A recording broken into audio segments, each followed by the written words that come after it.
وما أنت بمسمع من في القبور صدق الله العظيم وصدق رسوله النبي الأمي الحبيب الكريم إن الله وملائكته يصلون على النبي يا أيها الذين آمنوا صلوا عليه وسلموا تسليما الصلاة والسلام عليك يا رسول الله وعلى آلك وأصحابك يا حبيب الله اللہ تعالیٰ کی حمد و ثنا کے بعد حضور اکرم نور مجسم شفیع المذنبین رحمت للعالمین سرور العالمین حضور سرور کائنات مفخر موجودات روح کائنات جان کائنات بلکہ اصل کائنات حضرت احمد مجتبی جناب محمد مصطفیٰ صلی اللہ تعالی علیہ وآلہ وسلم کی بارگاہ اقدس میں ہدیہ درود و سلام پیش کرنے کے بعد انتہائی عزت و تکریم کے لائق میرے بزرگوں دوستوں نوجوان ساتھیوں مسلمان بھائیوں اللہ تعالیٰ کی نارائب اور بے عیب کتاب قرآن مجید فرقان حمید کی سورۃ الفاتر کی ایک آیہ مقدسہ آپ کے سامنے تلاوت کرنے کا شرف حاصل کیا۔ دعا ہے اللہ رب العالمین حق سچ بیان کرنے کی سننے سنانے کے بعد ہم سب کو عمل پیرا ہونے کی توفیق عطا فرمائے۔ اللہ تعالیٰ نے ارشاد فرمایا وما یستوی الاحیاء ولا الاموات کہ بے شک زندہ اور مردہ برابر نہیں ہے۔ یہاں مفسرین کہتے ہیں تفسیر مدارک میں لکھا ہے کہ یہاں زندہ اور مردہ سے مراد وہ لوگ ہیں جو ایمان والے ہیں اور جو ایمان سے معروم ہیں۔ جو ایمان والے ہیں ان کو اللہ تعالیٰ نے زندہ لوگوں میں شمار کیا ہے، اور جو بے ایمان ہیں ان کو اللہ تعالیٰ نے مردوں میں شمار کیا ہے کہ وہ زندہ ہو کر بھی مردہ ہیں، اور جو ایمان والے ہیں وہ دنیا سے چلے بھی جائیں تو بھی زندہ و جاوید ہوتے ہیں۔ ایمان کی قوت جو ہے یہ بندے کو ہر مقام پر اور ہر مکان پر بلند و بالا اور شان والا بنا دیتی ہے۔ انسان کو جس انسان کو ایمان کی قوت نصیب ہو جائے، ایمان کی دولت اور ایمان کی نعمت نصیب ہو جائے، وہ اس جہان میں رہے تب بھی شان والا ہے، وہ عالم برزخ میں چلا جائے تب بھی شان والا ہے، وہ عالم حشر میں پہنچ جائے تب بھی وہاں بھی شان والا بن کر اٹھے گا، کیونکہ یہ ایمان کی دولت ہے، ایمان کی طاقت ہے۔ تو مجھے بتائیں جس بندے کو اللہ ایمان کی طاقت عطا فرما دے اس سے اللہ تعالیٰ ہر جہان میں زندگی عطا فرما دیتا ہے، تو جس کے وسیلے سے جس رسول کے نسبت سے اور ذریعے سے بندے کو ایمان مل رہا ہے اس رسول ذی شان کی زندگی کا عالم کیا ہوگا؟ ہمارے رسول اور ہمارے نبی کی زندگی کا عالم کیا ہوگا جن کے وسیلے سے ایمان مل رہا ہے۔ ایمان کس چیز کا نام ہے؟ اللہ کو ایک ماننے کا، اور اللہ کے رسول حضرت محمد صلی اللہ علیہ وسلم کو اللہ کا نبی اور رسول ماننے کا نام ایمان ہے۔ جو اللہ کو ایک مانتا ہے وہ ایمان والا نہیں، جو اللہ کو ایک ماننے کے ساتھ ساتھ رسول اللہ صلی اللہ علیہ وسلم کو بھی شان والا اللہ کا رسول پیغمبر اور نبی مانتا ہے اس بندے کو ایمان والا کہا جاتا ہے۔ تو اگر ایک عام ایماندار آدمی کی ایمانی قوت کا یہ عالم ہے کہ اللہ تعالیٰ اسے ہر جہان میں زندگی عطا فرما دیتا ہے، تو جس کے وسیلے سے زندگی مل رہی ہے، ایمان کی دولت نصیب ہو رہی ہے، اس رسول ذی شان کی زندگی کا عالم کیا ہوگا؟ تو جب وہ رسول اس دنیا میں تب بھی زندہ و جاوید ہیں، اس دنیا سے تشریف لے گئے، ظاہری طور پر پردہ فرما لیا، آج اپنے قبر انور میں تشریف فرمائے، وہاں بھی زندہ و جاوید ہیں، حشر میں بھی زندہ و جاوید ہیں۔ سامعین محترم، یہ میرے رسول ذی شان کی زندگی اور حیات کے حیات برزخی اور تمام عالمین میں حیات کے یہ ایک الگ موضوع ہے۔ میں جس موضوع پر آج بات کرنا چاہتا ہوں کہ اللہ تعالیٰ نے فرمایا اس آیت کے اگلے حصے میں فرمایا مردہ اور زندہ برابر نہیں۔ یہاں میں نے آپ کو سمجھا دیا مردہ اور زندہ سے مراد وہ لوگ ہیں جو ایمان والے ہیں اور جو ایمان والے نہیں ہیں۔ جو ایمان والے ہیں وہ زندہ ہیں اور جو ایمان والے نہیں ہیں وہ مردہ ہیں، اموات میں آتے ہیں۔ آگے جو بڑے پتے کی بات ہے جو میرا موضوع سخن ہے، جس پر آج میں نے چند باتیں آپ کی گوش گزار کرنی ہے دلائل کے ساتھ اور حدیث طیبہ اور قرآنی آیات کی روشنی میں، تو وہ یہ ہے کہ اللہ تعالیٰ نے اسی آیت کے اگلے حصے میں فرمایا ان اللہ یسمع من یشاء، اللہ تعالیٰ جس کو سنانا چاہتا ہے اسے سنا دیتا ہے۔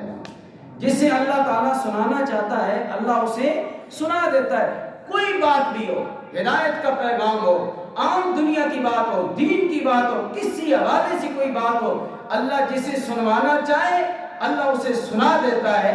یہ اللہ تعالیٰ نے قرآن کی اس آیت میں واضح طور پر فرما دیا یسمع من یشاء، جس کو اللہ تعالیٰ چاہتا ہے۔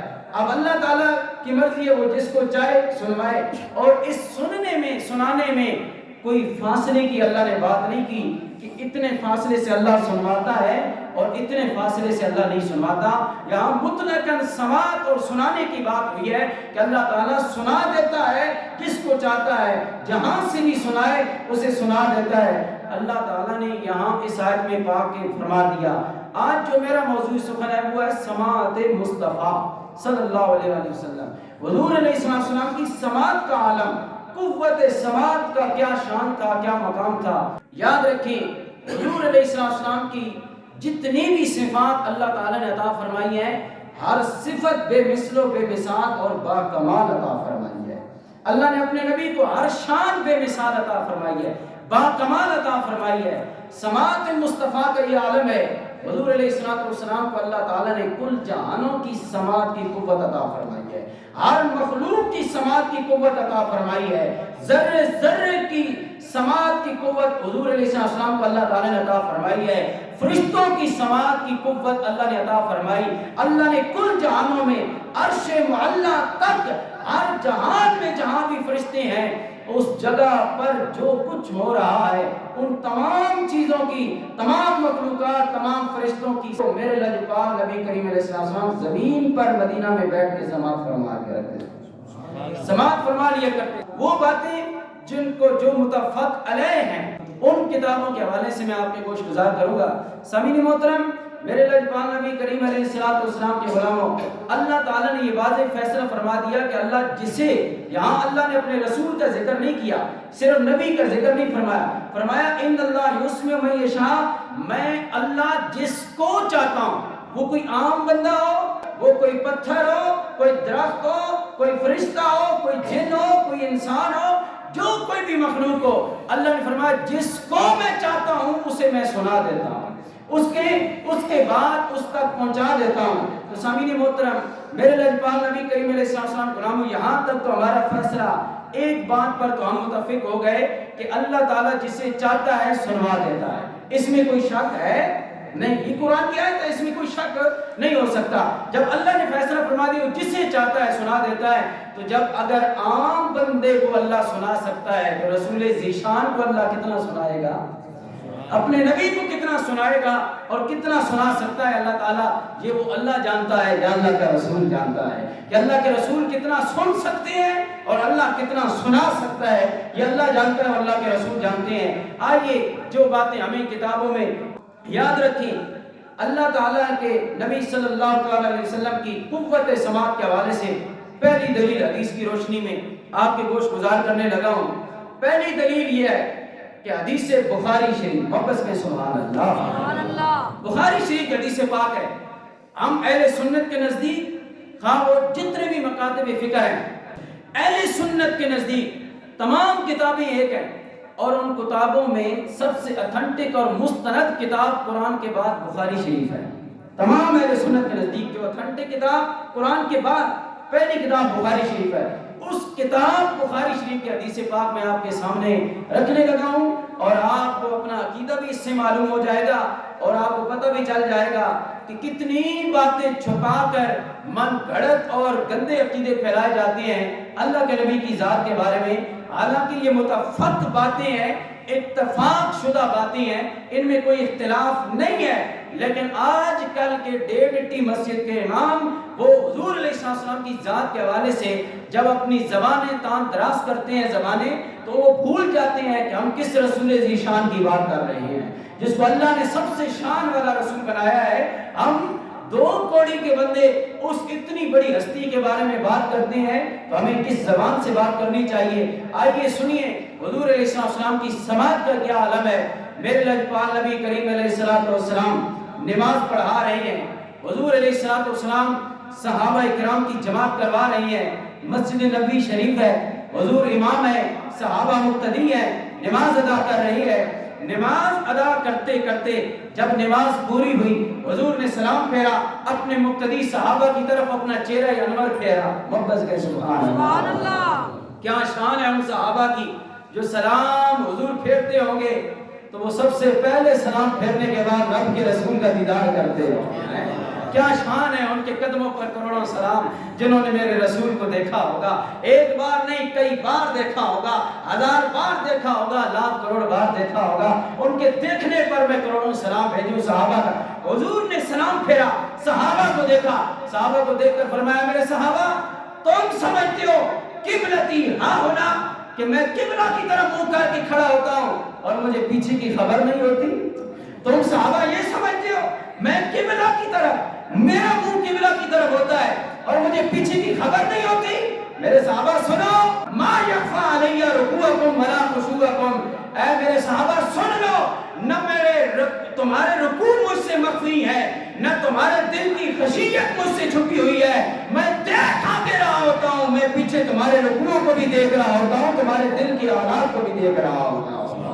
حضور فرمائے ولا خشوع ولا رکوعکم، میں نہ تمہارے خشوع سے بے خبر ہوں، نہ تمہارے رکوع سے بے خبر ہوں۔ پھر آگے فرمایا میں جو کچھ تم پیچھے کر رہے ہوتے ہو دیکھ آگے رہا ہوتا ہوں اور تمہارا پیچھے معاملہ بھی دیکھ رہا ہوتا ہوں، تمہاری نماز کو بھی تمہارے حالات کو بھی، جیسے میں آگے دیکھتا ہوں ماورا ظہری، جس طرح میں آگے دیکھتا ہوں اسی طرح میں رسول ذی شان پیچھے دیکھتا ہوں۔ اس سے پتا چلا یہ رسول ذی شان کی عظمت کا یہ عالم ہے، دیکھ آگے رہے ہوتے ہیں لیکن پیچھے والے حالات سے بھی بے خبر نہیں ہوتے، بے خبر نہیں ہوتے۔ حدیثیوں کے ایک بہت بڑے عالم حافظ زبیر علی زئی صاحب، انہوں نے اس حدیث کی تشریح کرتے ہوئے فرمایا، کہا کہ لوگوں میرے نبی پاک کا یہ معجزہ ہے، جس طرح بندہ آگے دیکھتا ہے اسی طرح میرے لجپال پیچھے بھی دیکھ لیا کرتے تھے، یہ میرے نبی کا معجزہ ہے۔ میں نے کہا چلو جی مان لیا یہ نبی کا معجزہ ہے، معجزے کی تعریف کرو، معجزہ کس کو کہتے ہیں؟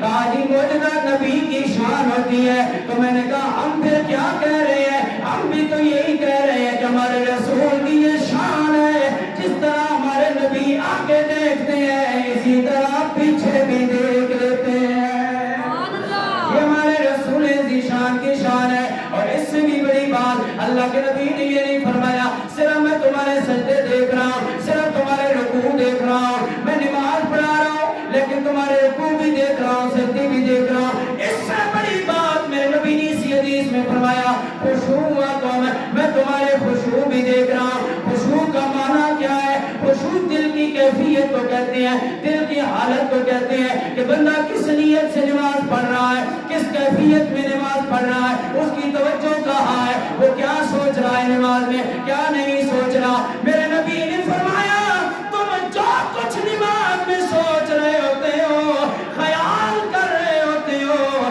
میں نماز کے دوران اپنے مقتدی صحابہ کے خیالات سے بھی خبردار ہوتا ہوں۔ یہ میرے نبی کی قوت بصارت کا عالم کہ میرے لجپال نبی دل کے حالات سے بھی خبردار ہیں۔ اب وہاں صرف 5 مقتدی صحابہ نہیں ہوتے تھے، حضور کے پیچھے ہزار صحابہ مسجد نبی نے نماز ادا کرتے تھے۔ جہاں ہزار صحابہ کرام ہیں کتنی بڑی جگہ ہوگی، کتنی بڑی صفیں ہوگی؟ تو مجھے بتاؤ میرے لجپال نبی اتنے دور کھڑے ہیں، آخری مقتدی جو سب میں کھڑا ہے اس کے بھی دل کے حالات سے خبردار ہے کہ میرا مقتدی صحابی کیا سوچ رہا ہے۔ اللہ کے نبی یہ بھی جانتے ہیں، اللہ کے نبی یہ بھی جانتے ہیں۔ میرے لجپال نبی کریم علیہ السلام کے غلاموں، یہ ایک حدیث پاک اس کو امام مسلم نے بھی نقل کیا. یہ مسلم شریف کے اندر بھی حدیث پاک موجود ہے. میرے لجپال نبی کریم علیہ السلام کے غلاموں، پہلی اتھنٹک دلیل بخاری اور مسلم کی متفق علیہ حدیث پاک میں نے آپ کے سامنے عرض کر دی. اب آگے ہے ترمذی شریف، یہ بھی سیاہ ستہ کی کتاب ہے. میرے لجپال نبی پاک علیہ السلام کے غلاموں، ابو ذر غفاری رضی اللہ تعالیٰ عنہ صحابی رسول ہیں، بڑے صوفی صفت صحابی ہیں، دنیا سے لا تعلق صحابی ہیں، بالکل اپنی غربت اور صوفیانہ زندگی گزارنے والا صحابی حضرت ابو ذر غفاری رضی اللہ تعالیٰ عنہ. آپ سے روایت ہے، آپ فرماتے ہیں میرے لجپال نبی کریم علیہ السلام ایک مرتبہ تشریف فرمائے، صحابہ کو مخاطب کر کے میرے نبی نے فرمایا، اے میرے صحابہ سن لو، انی ارا ما لا ترون واسمع ما لا تسمعون. واپس گئے سبحان اللہ. جنہوں نے اللہ بولنے کی طاقت دیتی نا، او آپ کو سبحان اللہ. جنہوں نے اللہ طاقت نہیں دیتی انہوں نے مجبوری ہے، انہوں نے اللہ جی نے طاقت دیتی. واپس گئے سبحان اللہ. میرے لیے پاک نبی کریم علیہ السلام کے غلاموں فرماتے ہیں، میرے لیے پاک نبی کی اتھنٹک حدیث آدھا حدیث حسن. امام ترمذی نے جب یہ حدیث سے پاک کوٹ کی، آگے لکھا حدیث کے آخر میں یہ حدیث حسن ہے. اور امام حاکم رحمۃ اللہ تعالی علیہ نے فرمایا آدھا حدیث صحیح، یہ حدیث صحیح حدیث سے پاک ہے، اس میں کوئی شک و شبہ کی گنجائش نہیں. لوگوں میرے نبی پاک نبی نے فرمایا، اے میرے صحابہ، جس طرح جو کچھ میں دیکھتا ہوں تم نہیں دیکھ سکتے، واسمعوا ما لا تسمعون، اور جو کچھ میں نبی سنتا ہوں وہ تم نہیں سن سکتے ہو. جو کچھ میں سنتا ہوں وہ تم نہیں سن سکتے. واپس گئے سبحان اللہ. جو کچھ میں سنتا ہوں وہ تم نہیں سن سکتے. اس لیے پتا چلا کوئی عام بندہ نبی کو اپنی ذات پر کمپیئر نہ کرے، اپنی ذات کے ساتھ موازنہ نہ کرے. تیری میری کیا اوقات ہے، وہ اللہ کے نبی ہے، اللہ کے رسول ذی شان ہے. فرماتے ہیں واسمعوا ما لا تسمعون، اے لوگوں میں وہ سن سکتا ہوں جو تم نہیں سن سکتے. میرے لجپال نبی کی حدیث پاک ہے. ارے پتا چلا کہ میرے لجپال نبی کو اللہ نے وہ سماعت عطا فرمائی ہے جو عام انسان کو نہیں عطا فرمائی. عام انسان کی کیا حیثیت ہے، وہ اللہ نے محبوب رحمان بنایا ہے. حضور علیہ السلام اللہ کے محبوب ہیں، وہ محبوب رحمان ہے. ان کے ساتھ ہماری ذات کا کیا موازنہ. ترمذی شریف کی حدیث پاک فرمایا میں وہ سنتا ہوں جو تم یہ کن کو حضور نے فرمایا؟ 14ویں صدی کے مسلمانوں کو؟ نہیں.